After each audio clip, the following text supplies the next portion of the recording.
Welcome back to the Birdhouse Dynasty Show mid-season award show with special guest Matt English today in the house. How we doing today, Matt? Man, I'm here. You're here. You have power. It's been some trials and tribulations, but on my personal end. But what a week!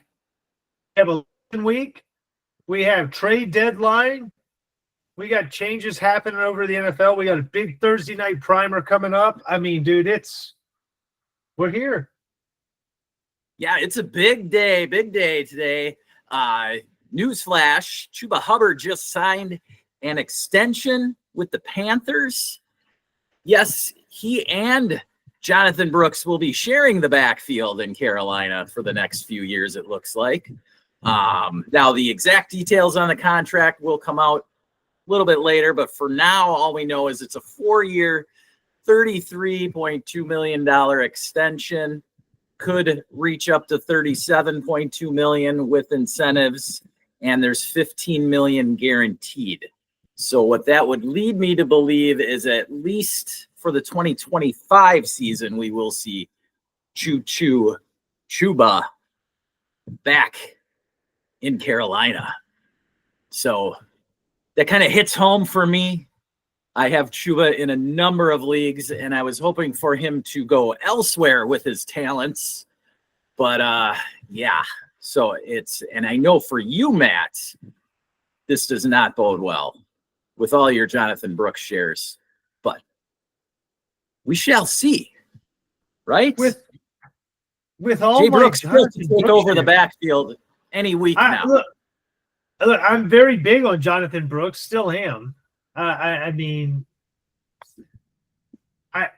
This one perplexes me. Luckily, look, as far as Dynasty goes, I have limited shares of Jonathan Brooks.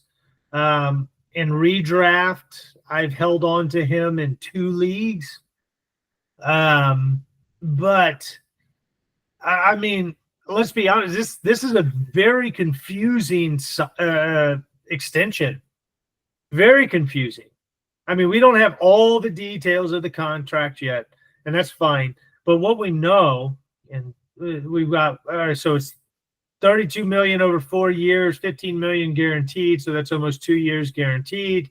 And then he has the maximum of $37 million. So that's $5 million in incentives. So I'm curious to see what the details of this contract look like and to see how tradable it is come deadline. So I'm not going to panic on my Jonathan Brooks shares. And if you own Jonathan Brooks in any of your leagues, I wouldn't panic yet, right? Because we still haven't seen Jonathan Brooks on the field. We know what Chuba does. We know what he does on the field, okay? He's very capable. He can carry a workload. He can catch passes. He's very capable. And I'm not going to say that he's not deserving of this contract.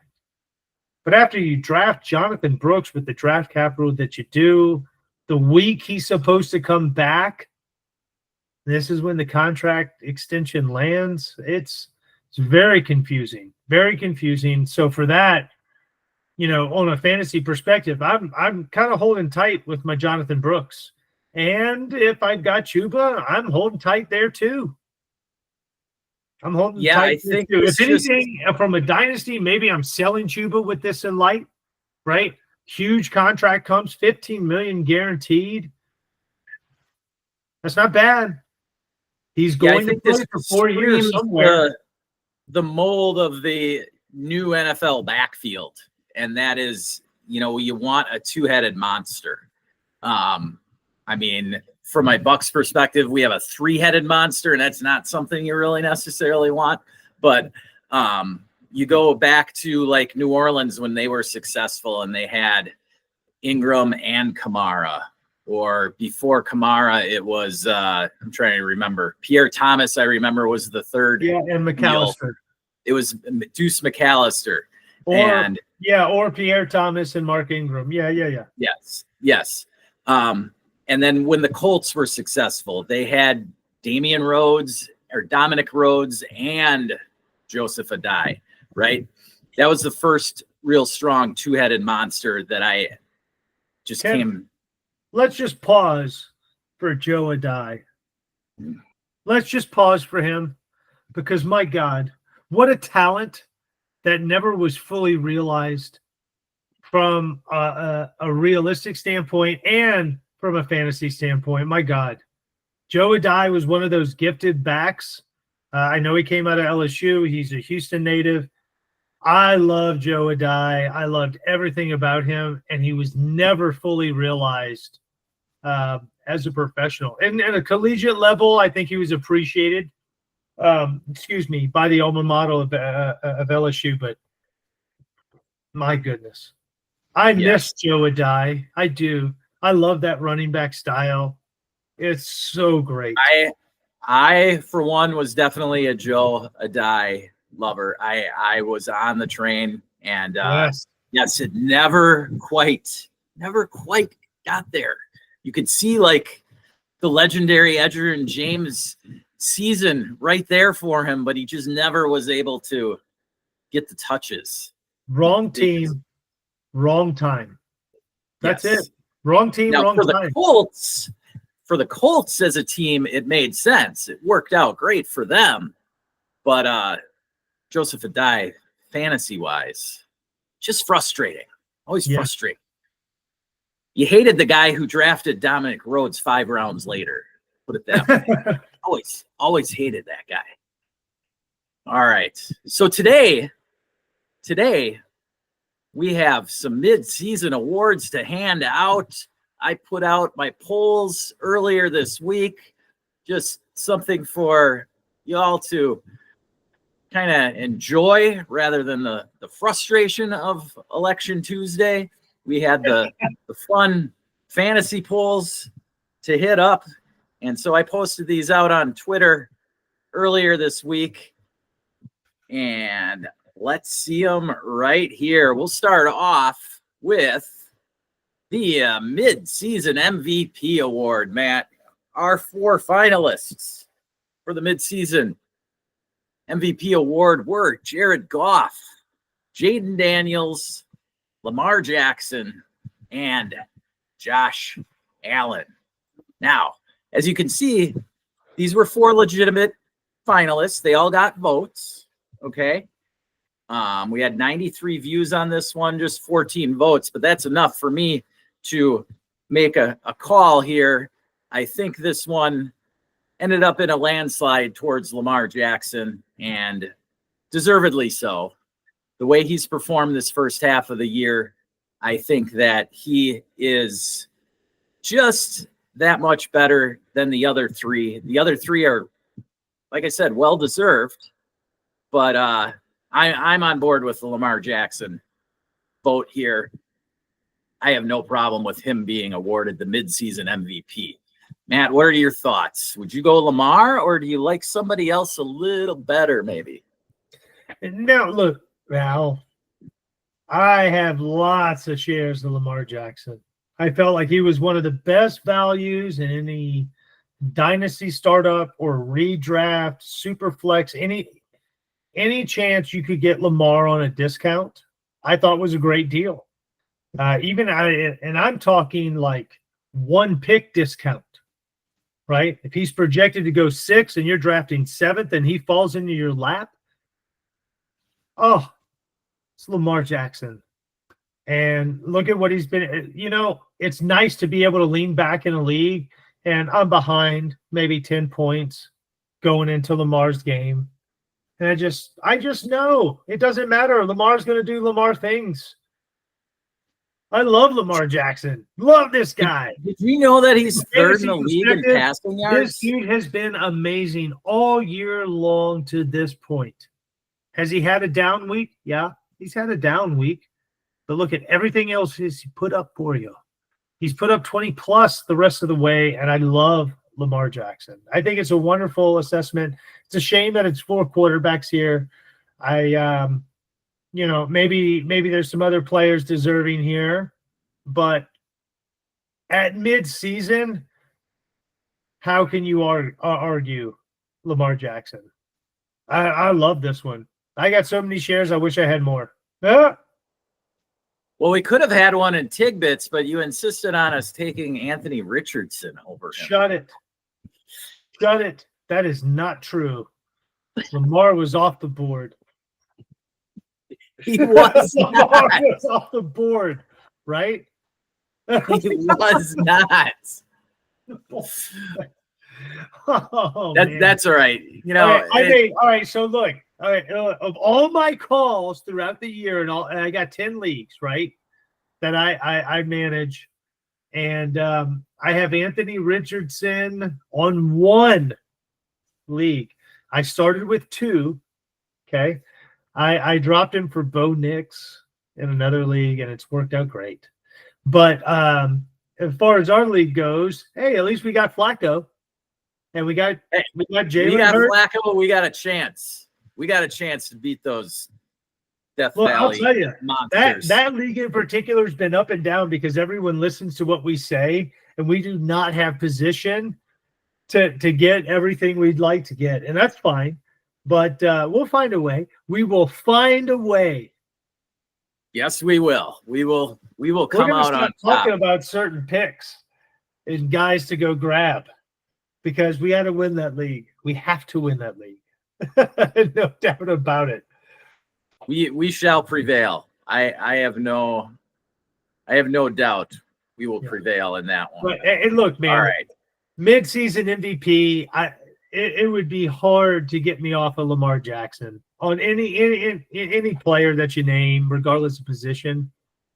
Even if you're an IDP freak, there's no one that can say that they put up the numbers that Lamar's put up. I mean, come on. Lamar can single-handedly win you weeks, and he's shown it this year. In at least 4 weeks, he's shown he'll single-handedly win you a week by putting up 35 to 40 points. It's stupid. Yeah, I mean, Jared Goff has looked super efficient for the Lions. Jaden Daniels, just an amazing debut season for Washington, and Josh Allen continuing to do his thing in Buffalo. Those 3 all are well-deserved, but I mean, Look, the problem I have with Jared Goff, and let's see here, he is number 2 in the voting, right? He finished second, yeah. Have you seen David Montgomery throw a football for a touchdown pass? Oh, my God. Look at the way he throws. His technique's pretty good. Now, he does hitch it back a little bit further than he should and has it back there longer. But if you look at his release, oh, man, you can't argue with some of those mechanics. He's so close to being an NFL quarterback. Yes. Well, I don't know. If it comes down to it, I wouldn't mind seeing Lamar versus Jared Goff in this year's Super Bowl. Wouldn't mind that one bit. Ooh, all right, let's move on to our next award.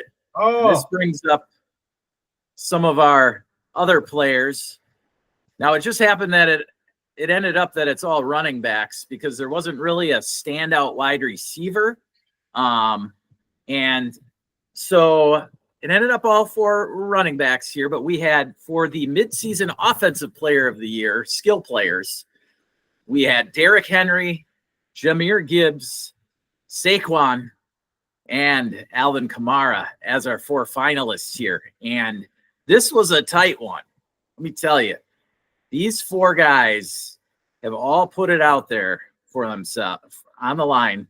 And I mean, other than Jahmyr Gibbs, the other 3 are like literally the bell cows of bell cows this season. And for me personally, it was a tough call between Henry and Saquon. All right. I personally would have gone with Saquon just because of the way he has literally carried this Eagles team, not because of the backflip over the defender on Sunday this past week, but because of what Saquon has done to that offense. The past few years, they had DeAndre Swift, They mostly had Jalen Hurts slamming into the line on the goal line. But now they have a toughness on that offense with Saquon in the backfield. They have that legitimate home run hitter in Saquon out of the backfield. This just brings a total new dynamic to that Philly offense that can be very dangerous come playoff time.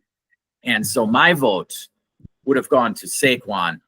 I love Derrick Henry. Don't get me wrong. He is my second most owned player in Dynasty.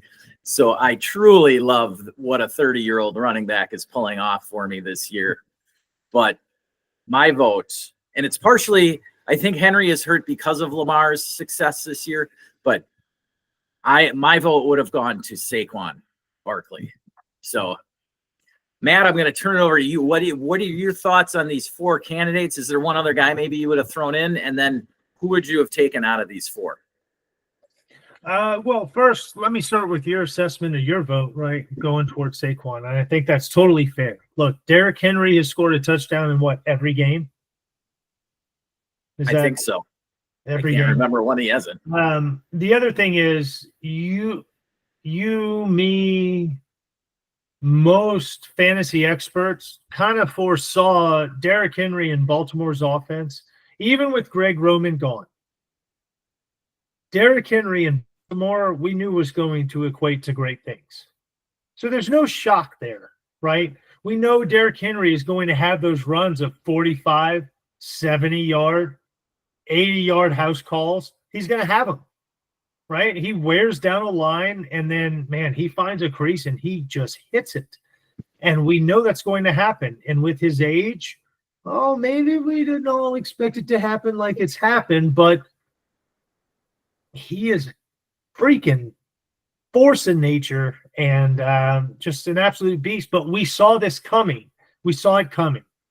It was the greatest soldier met the greatest general from their points, right? And you plug Derrick Henry into that offense, and oh my God, who's Keaton Mitchell? We don't even know who he is anymore, right? So I think we all saw that coming. And so I'm kind of in line with you there with Saquon Barkley based on the choices given here. Alvin Kamara is just benefiting from there's nothing else.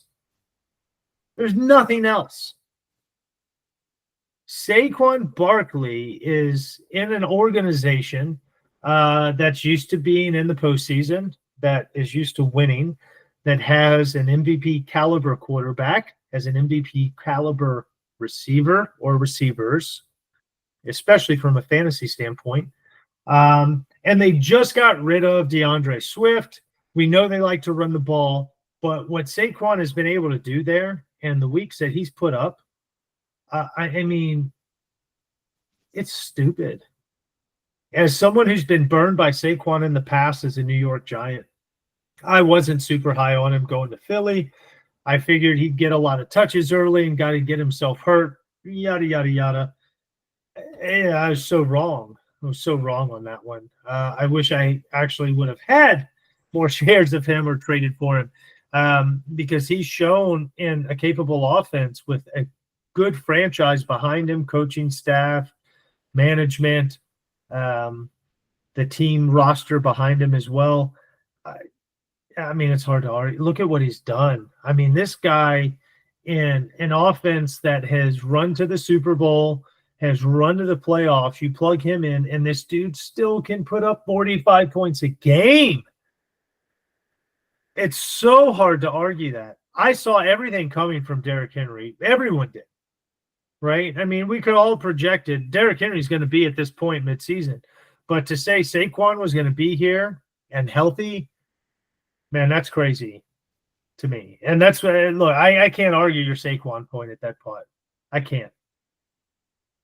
Yeah, what it boils down to me is I'm really just happy for both of these two running backs on a personal level. Like, Henry got to leave Tennessee, just a disaster of a situation, and sort of resurrect his career again, because I mean, I don't think this guy is going to stop playing until he wants to stop playing.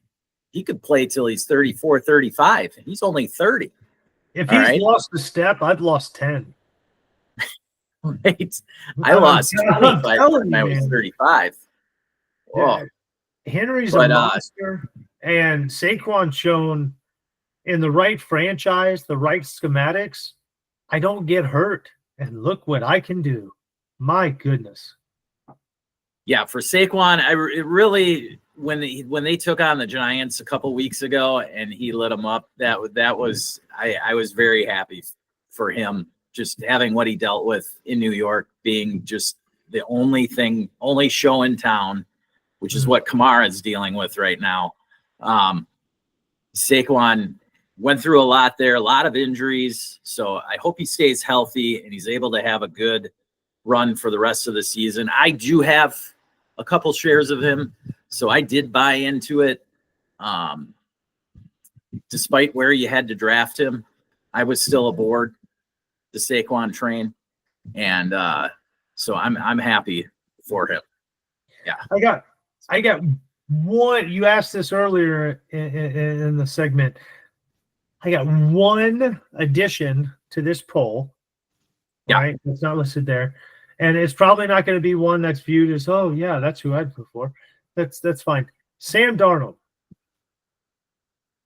far as a mid-season fantasy MVP, based on where you drafted him or how you went about acquiring him to your roster, Sam Darnold's got to be an MVP just based on where he was taken and what he's given you. Oh my God. Sam Darnold is an every week QB1 starter. There's no question. Unless you have Sam Darnold and let's say Jaden Daniels or Drake May or Kirk Cousins or whatever. If you draft Sam Darnold is a starter every week now. well, And Matt, you can you see it drafted here? him where? Or you acquired him in what week of the waivers? Right? We will get to your Sam Darnold here. I'm just saying, Coming if up. you look at a value standpoint of where someone was drafted or acquired to the production they have put forth in a 1 quarterback, 2 quarterback, or super flex league, Sam Darnold has to be up there. Has to be. Oh, I can't deny that. Sam Darnold has definitely been a huge surprise, and considering the circumstances in Minnesota with the injury to McCarthy, I'm sure Minnesota was planning on probably using Darnold for the first maybe month of the season and then handing it over to McCarthy. But the way Darnold has held it together and kept the ship going for Minnesota, they still have a shot here. Can we call this Because now? of Sam Darnold. Oh, all right. man, we're knocked down. We'll get to Darnold, though. We'll get some more on Darnold in a few. Oh, I know we will. You know what? I am going to save it for when he comes up. That's when I'll save it for. Let's go. Next. All right. Let's get to the midseason NFL Coach of the Year. All right. So we had some. Dennis Allen. Hey, my vote's for him. I had no problem with our steamrolling of the Saints earlier this year. That was a lot of fun. So our choices, though, were Dan Campbell, Dan Quinn, Sean Payton, though it pained me to put it up there. I put Sean Payton in there. And, of course, Andy Reid of the undefeated Kansas City Chiefs, which also pains me to say that still after Monday night. But nonetheless, Andy Reid is undefeated, and he does deserve to be on this list at least. So, me personally, I would have voted for Dan Quinn. Now, he didn't get any votes there. As you can see, there's only 8 votes up there for this one. But Dan Quinn was my vote. I don't know who you may have gone with here, Matt, but what are your thoughts first of like with Andy Reid being on top, and then who you would have taken? Well, that's easy here. The fact that Andy Reid is listed as coach of the year. God, I wish I could say what I really want to say. I really do. Starts with an F, ends with a the K. FCC isn't going to stop you Right, here. first Go word. for it. There are 2 words. Okay, first word starts with an F, ends with a K. Second word. Oh, look at that. Second word. Starts with a Y, ends with a U. Get out of here, Andy It's Reid. the Birdhouse, man. That's all good. Are you Throw the serious? Get it? I don't even want to look at this on my screen. That's the dumbest freaking percentage and assessment of a poll I've ever seen. Ever. It's easy to start off 9-0 when you have the Zebras playing for you, when you have the NFL learning how to, after week 4, learning how to actually disguise the fact they want you to win. Look, I think you and I both agree. Kansas City, if you take the officials out of the game, Kansas City is like 16th in power rankings. Fuck Kansas. Kansas City ain't that good, okay? They're not that good. They got a great defense, but offensively, they are an absolute circus. They're a circus. We brought in D-Hop, okay? We've got Hollywood on IR. We've got Riche Rice on IR. We've got Isaiah Pacheco on IR. We got this. We got Kareem Hunt, who we brought back from the dead.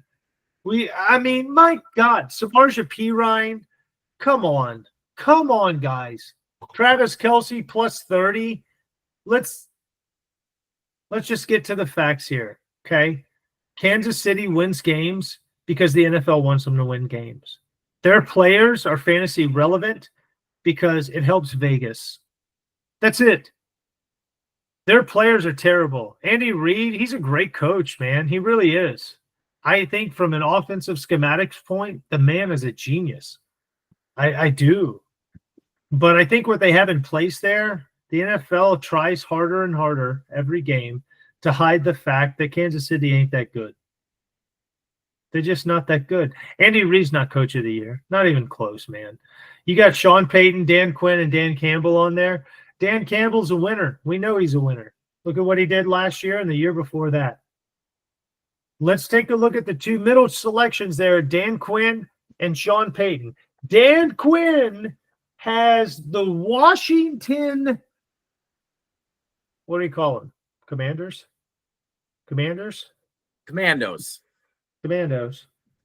He's got Washington 7-2 with a rookie quarterback.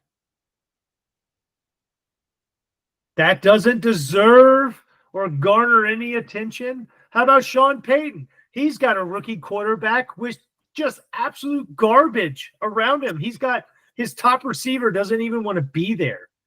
The receiver that came from the same college that the quarterback did isn't even a top producer. They don't even know who their running back is. And somehow they have a winning record. Come on. Andy Reid? Andy Reid? Get out of here. He has everything in his favor. Sean Payton and Dan Quinn actually do the work. They've worked their butts off to have a winning record. Look, Dan Quinn hired the right staff for the right personnel decisions they made in the draft and in the offseason and here at the trade deadline. I mean, bringing in Marshawn Lattimore to solidify their secondary, my God. Nothing says like we want to win a championship within the next 4 years than what everything Washington has done. Everything they've done. Dan Quinn, hats off. Sean Payton, everything he's done to manage that shitty Denver roster and all the contracts and all the BS he's had to deal with. My God. My God. Get out of here, Andy Reid. Dan Campbell's team is already built. My vote goes to Dan Quinn and Sean Payton all day long, 50-50 split. Those two guys should actually share Coach of the Year at midseason. No question. That sounds great to me. And that Marshawn Lattimore trade you brought up is a super sneaky move. Great move for Washington. Should bode very important for them come the playoffs if they do hold this up and get there, because that's where you need those corners to lock down top end wide receivers. And as a Bucs fan, I don't like them, but I respect the hell out of them. Marshawn Lattimore is awesome. How many votes on that Coach of the Year? Dude, there's only 8 votes. So, I mean, if you add in the 2 from our league, so then that means you have my Dan Quinn vote in there, 62. and then there was 1 for Dan Campbell. So that's just I gotta get the polls up earlier, I think, next time. We only had 1 day here. Yeah, but that's bad. That's bad. That's how blind people are. Right. It is. Look at Kansas City. Blinded by the light. Let's just go fantasy standpoint. Booth. Let's just go fantasy standpoint, Chris. Taylor Swift booth. Look at Mahomes, look at Kelsey, look at D-Hop since he's been in Kansas City, not everything before. Let's look at everything they've had. Then let's look at Dan Campbell's team, fantasy relevant wise. Then let's look at Dan Quinn's team, fantasy wise. Then let's look at Sean's team, fantasy wise. And I guarantee you, Andy Reid's is third as far as production goes. Oh, absolutely. And that comes into our next I got Dan Quinn at 1, award Dan Campbell here. at 2, Andy Reid at 3, and Sean Payton at 4, if you want my voting. So this is what I find interesting then. Our next award, midseason fantasy bust. Can drill them right now. Here's our top 4 finalists. We had Let's go. Anthony Richardson, Christian McCaffrey, Patrick Mahomes, and CJ Stroud. So what I find interesting is how people could vote because some of these guys voted in both of these. Now, how why could are we leaving Andy Reid for Coach of the Year, yet pick Patrick Mahomes as the bust of the year? Like, it just doesn't. Well, how about this? How is Breece Hall not here? How is AJ Brown not here? How is who else? That might be it. Well, I base this off of expectations. But how are they not here? So the expectations here were so high for Anthony Richardson. And I was looking at it from the perspective of who were the guys that were looked at to be the very top of their position, right? But Breece Hall, AJ Brown wasn't projected to be wide receiver 1, right? No, he was a first round projection. He has been a bust based on where he's been drafted. Absolutely. Yes. So is Breece Hall. Yeah. So is Breece Hall, where he was drafted. Look, based on these, man, I don't know how Christian McCaffrey ain't number 1. I really don't. From where you drafted him, and what you got. Okay? Patrick Mahomes, Anthony Richardson, and CJ Stroud has at least put points on the board for you. They've at least had a top 5 finish at their position once.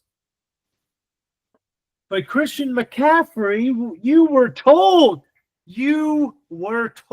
everything's fine. Everything's fine. Here we are going into week 10. He might play. Which means Jordan Mason, Garindo,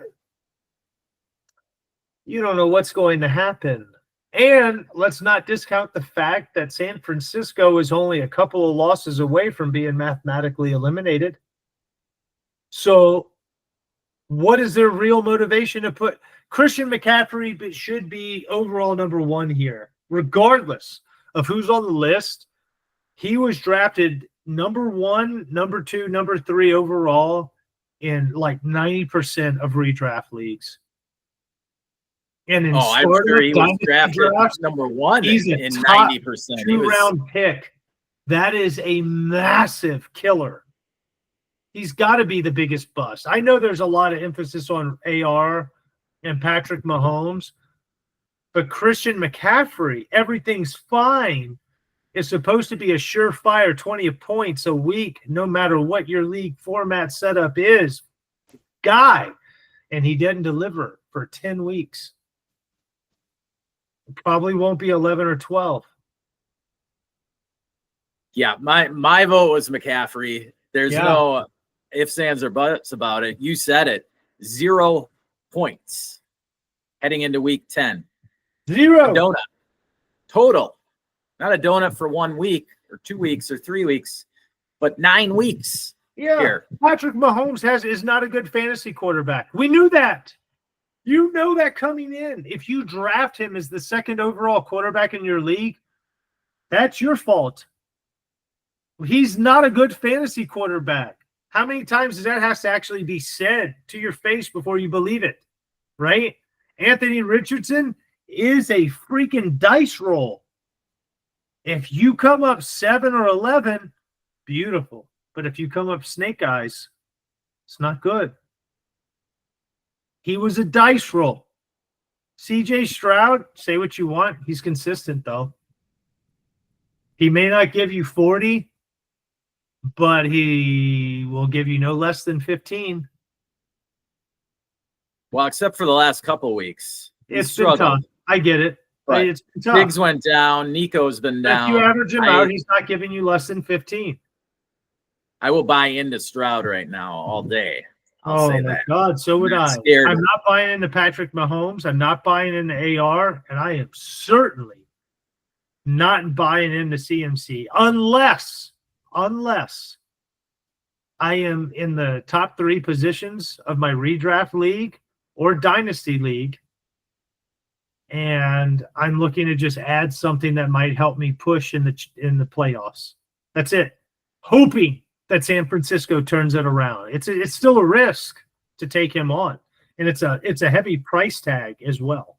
So you have to be in the right position to take on CMC. So for me, the biggest bust is absolutely CMC. No question about it. We could throw on names out there based on injuries, performance, this, that, and the other. I threw out a couple earlier, but like Christian McCaffrey, everything's fine. Everything's fine, Chris. But it's not, and it wasn't. Yeah, I put that on Mike Shanahan, but, it doesn't shock me there. Put it that way. All right. We'll go on to the next one. Next award is our mid-season 0 RB hero. And the candidates were Chuba Hubbard, J.K. Dobbins, Jordan Mason, and Chase Brown. Now, me personally, I love me some Chuba, but my vote went to J.K. Dobbins. So, and I love how Chase Brown is now coming on finally, but he hasn't done it the whole first half of the season. We'll put it that way. The second half of the season most definitely could be Chase Brown.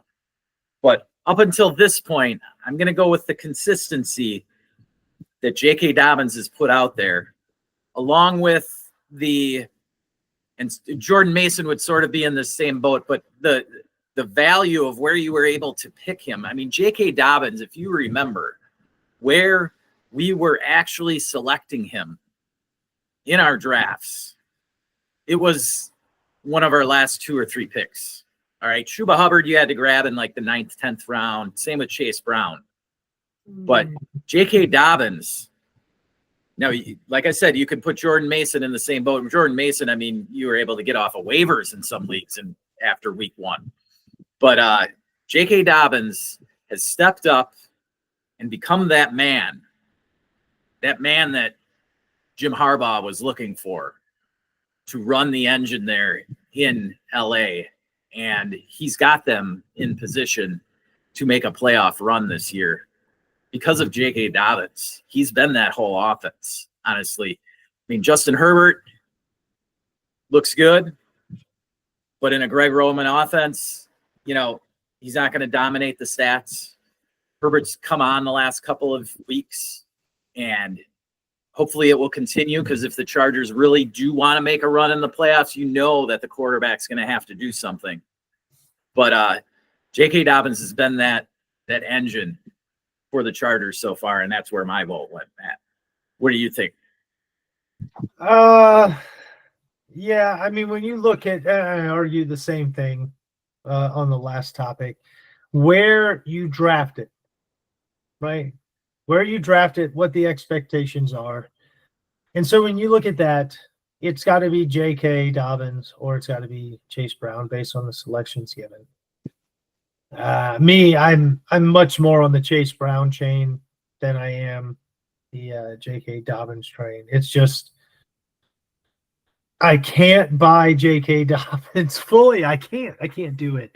So that's part of my thing. I know he's put up some points and it's been great. It really has. But in spots here, especially recently, where you would think it's time for him to put up points, it's actually the passing game that puts up the points. So,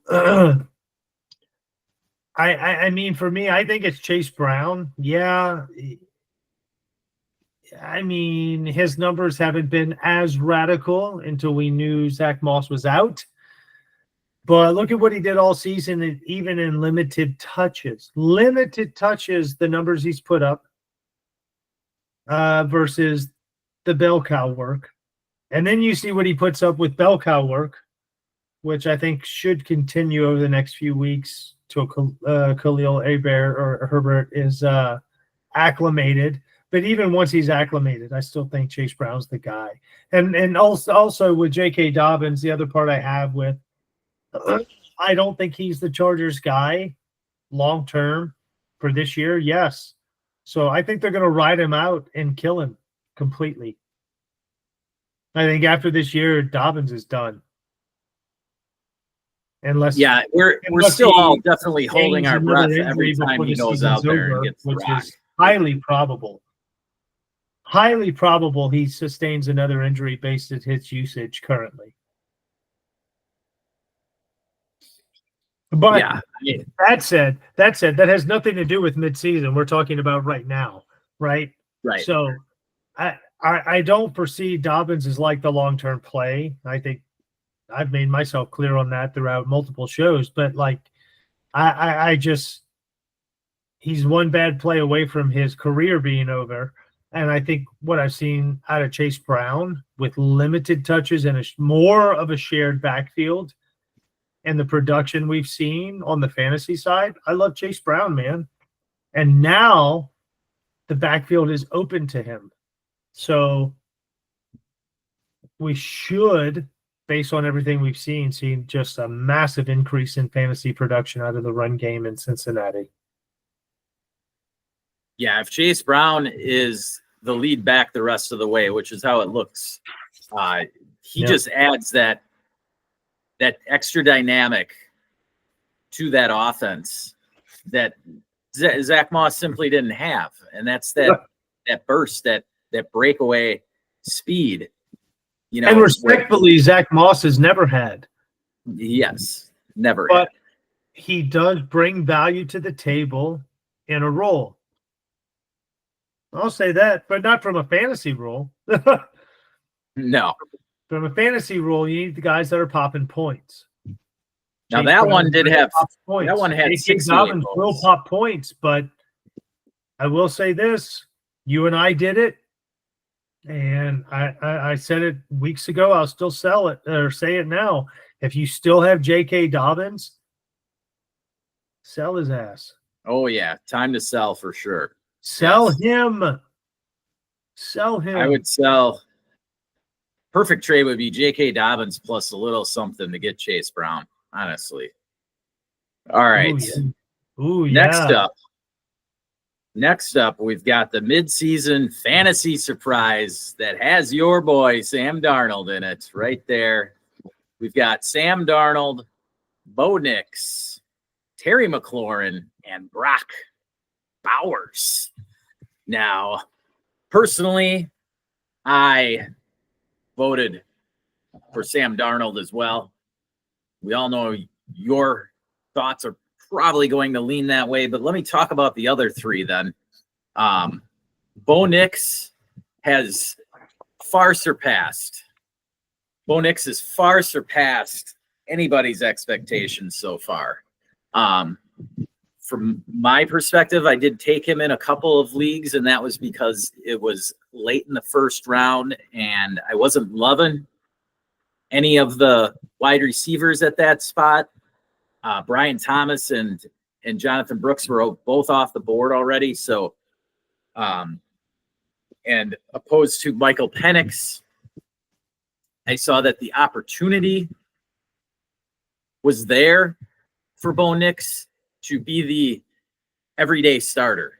And if you're going to give me the choice between a quarterback who's playing, quarterback who's not playing, I'm going to take the guy who's getting the opportunity to touch the ball every week, because that gives him the opportunity for the value to increase exponentially.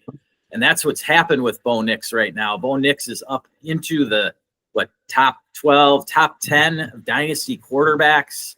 I mean, a few weeks ago, you could have traded Bo Nix for Anthony Richardson. You wouldn't even consider it now, just because of the value spikes that happen in dynasty. And so Bo Nix is going for a first plus at this point, and he has absolutely nothing to throw to. I mean, Cortland Sutton, come on. He's got nothing there. Just wait until they actually bring in some real talent for this guy. But between the legs, the rushing ability, and just his comprehension of the Sean Payton offense, that's really what has happened, is the cohesiveness of him and Sean Payton has worked out well so far for the Broncos. And that's what's got them with a winning record here at the midseason point. Their schedule gets a little tougher, so we'll see if they're able to maintain that momentum and maybe have a playoff push. But so far, they've exceeded everyone's expectations. This team was regarded as bottom 2 in the league, talent-wise, and nobody was buying into Bo Nix. People were pushing him down the board. And so I'm very, very excited for what Bo Nix has shown so far. Terry McLaurin, people thought it was possibly there for him to be he was the top wideout in Washington, but nobody saw this from Jaden Daniels, and that is what has helped Terry McLaurin explode into the top 10 wide receivers this season. And then Brock Bowers, of course, I mean, sure, he's been helped by the putrid play of the tight ends ahead of him, but to say that he's tight end 1 here mid-season is just beyond what most were expecting from him. Tight end 1 dynasty-wise, I'm not that shocked, but on the redraft level too, the numbers Bowers is putting up and just the consistency week in and week out with the garbage that's there in Las Vegas, it's surprising that teams aren't able to stop him, but he's still able to put up, at least a good floor for you every week. But I'm still going with Sam Darnold. I'll let you take the reins here for your guy, Matt. Tell me about Sam Darnold. Yeah. So number one, I'm not surprised about Sam Darnold. Okay. You and I didn't we have a bet? Didn't we have a bet about Sam Darnold and JJ McCarthy? Oh, I don't know anything about that. Oh, yeah, I'm sure you don't. We'll have to roll back the film. That's fine.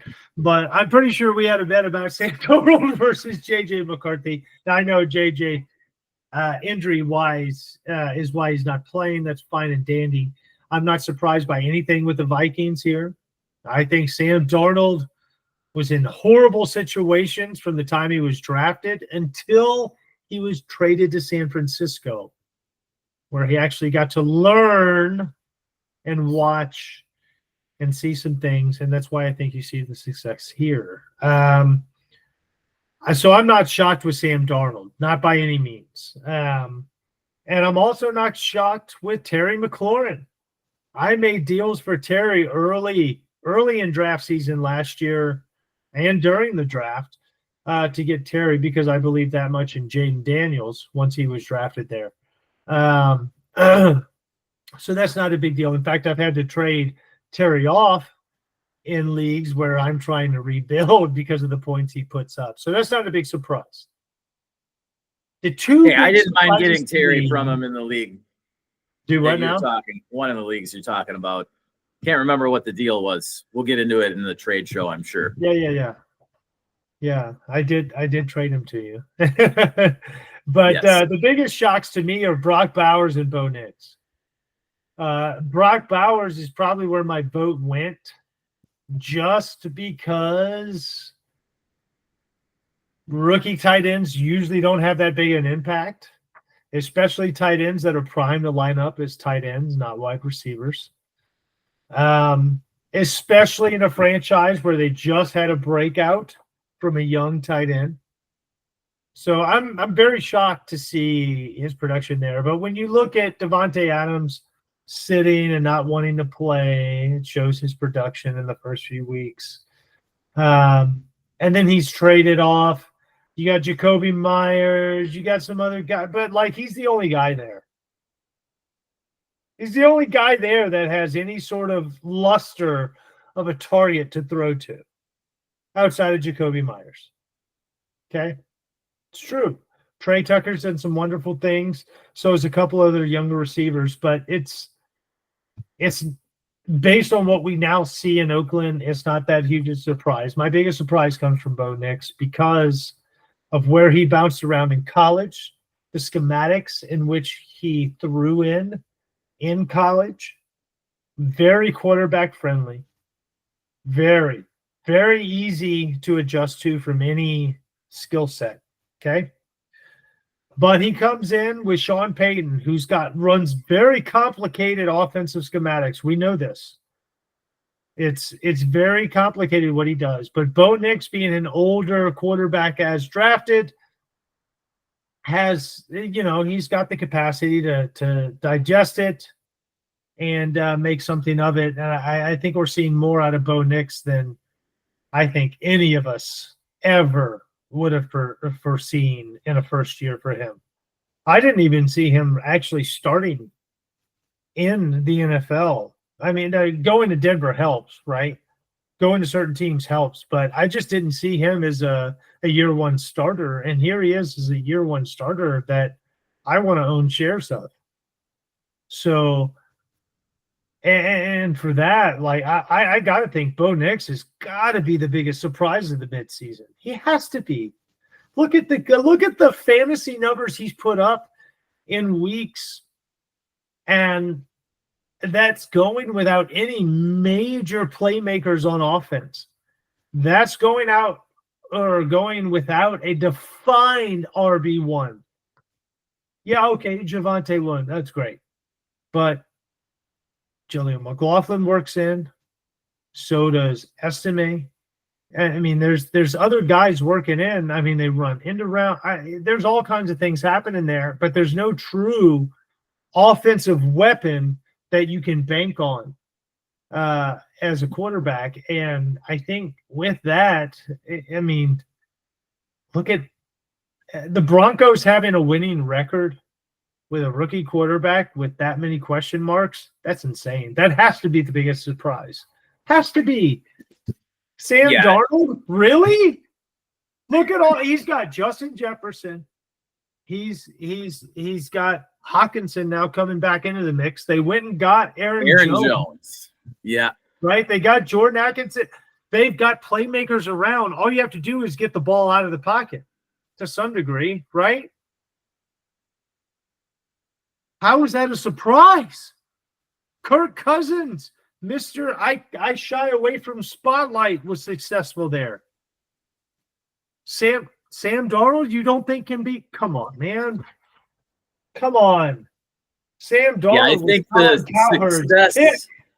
the success of Bo Nix just bodes well into that argument for college quarterbacks staying the extra year or two. Like, look at what's happened to Anthony Richardson, right?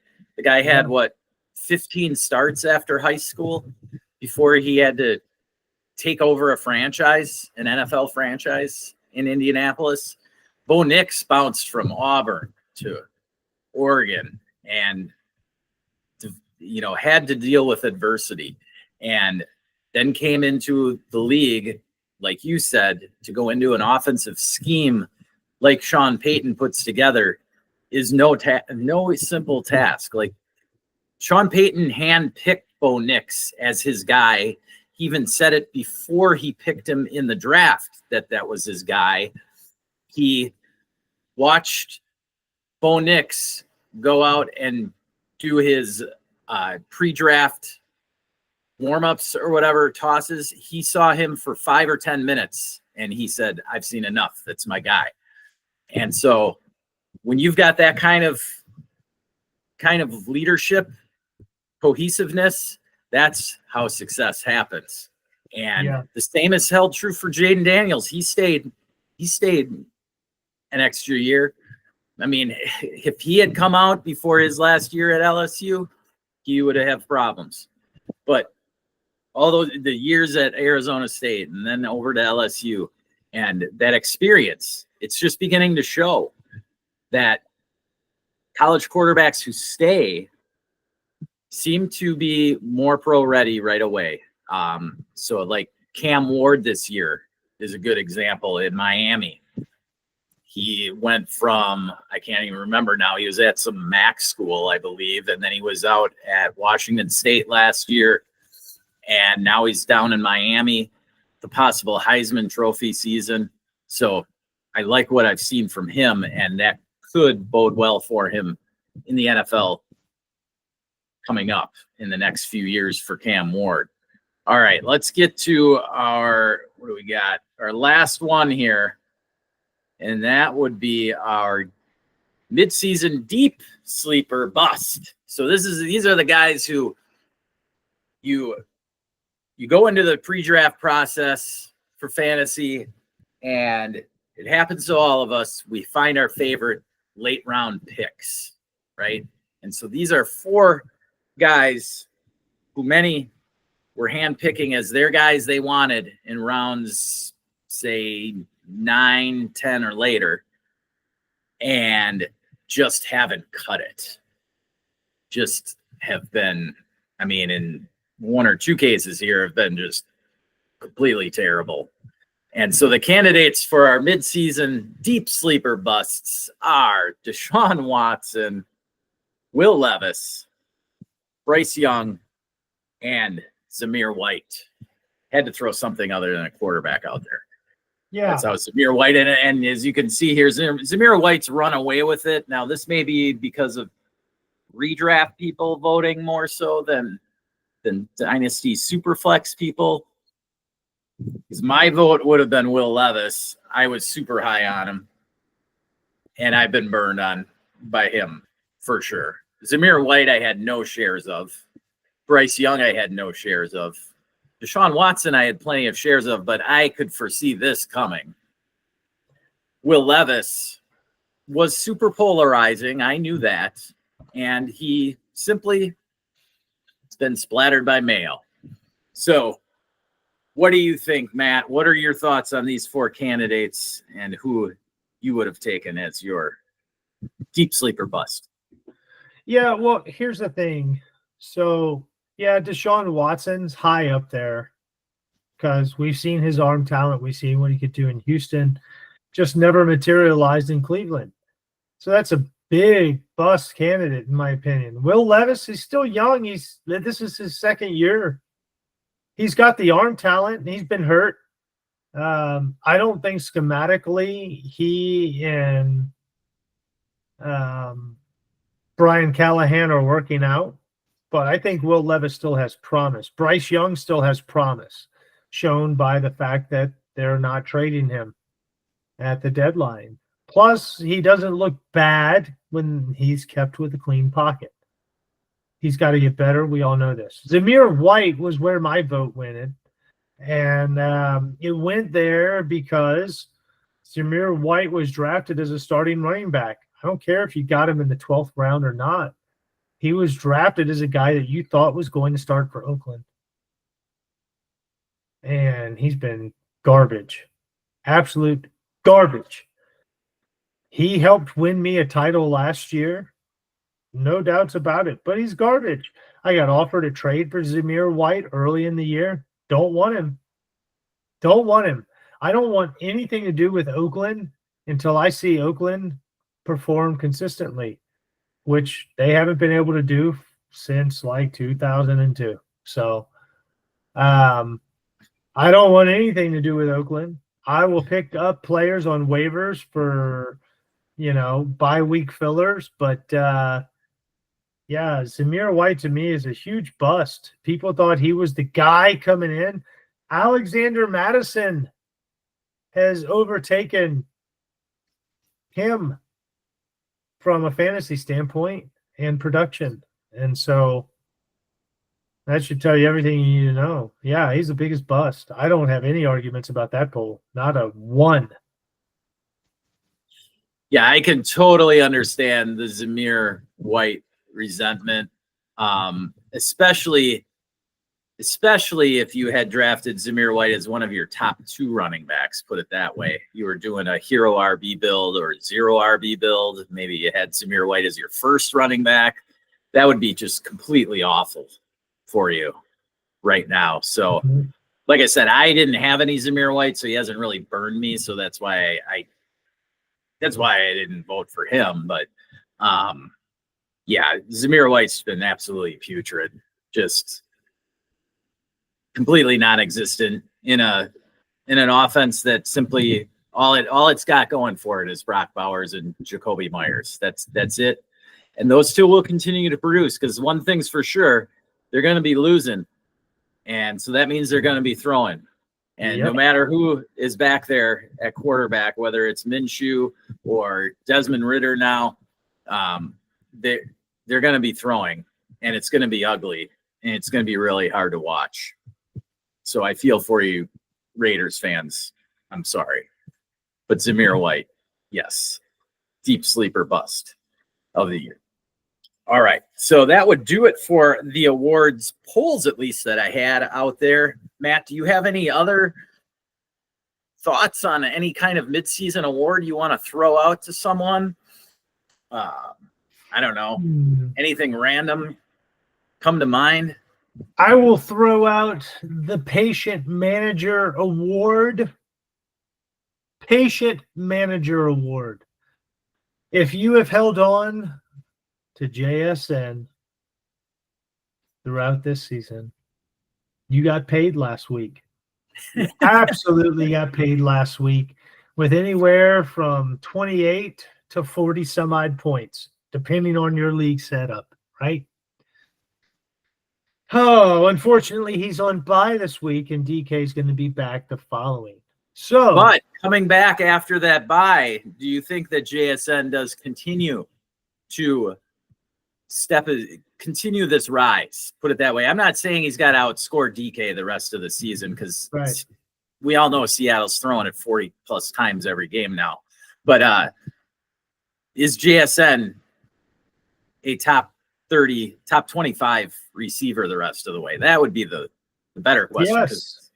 He's a borderline starter at this point. No, he's absolutely a top 30 receiver the rest of the season. And I'll tell you this, I don't expect Geno Smith to be the quarterback come 2025. And I think, depending on how the season's going, playoff implications, this, that, and the other, you might see Sam Howell as the quarterback moving forward in the final couple of weeks. And that's going to bode well for JSN in the playoffs. I agree. I am one of you that has bought into JSN in a few leagues, and I don't mind it at all. So lineup league, it's a little more difficult. I think Gino's done in like 3 weeks. It's my call. I think they're going to give it up to Howell, and Howell's going to lean heavily on receivers that find space, and JSN's very great at that. He doesn't have to run the deep route to get open. He can find himself in a zone. He can find himself in man, and I think Howell's going to lean heavily on him come fantasy playoff times. That's just my thought. I could be wrong, but I think with his skill set and everything that's coming. Yeah, either way, to me, investment from a dynasty standpoint, you'll get paid in the playoffs, but you'll get paid making a move late in the season and redraft too. I love JSN rest of the season. I've loved him to start, and that love does not waver. Look at what he can do. I'm not worried whether it's Geno Smith or Sam Howell either. They're just going to be throwing it. There's criticism coming out of McDonald to Grubb. There's some things happening there in Seattle. I think JSN's going to be the beneficiary of all that. All right. Well, there you have it. That was our mid-season award show. Please check us out on my Patreon, patreon.com/Birdhouse Dynasty Show. You can buy me a coffee at buymeacoffee.com/Birdhouse Dynasty Show. And yeah, just be sure to check out our future videos coming up later today. We've got a trade show and our Thursday night preview with the Bengals and Ravens. So for Matt English, I'm going to cut it out here. We've got another couple episodes to bang out today. So thank you for joining us today in the Birdhouse. Peace.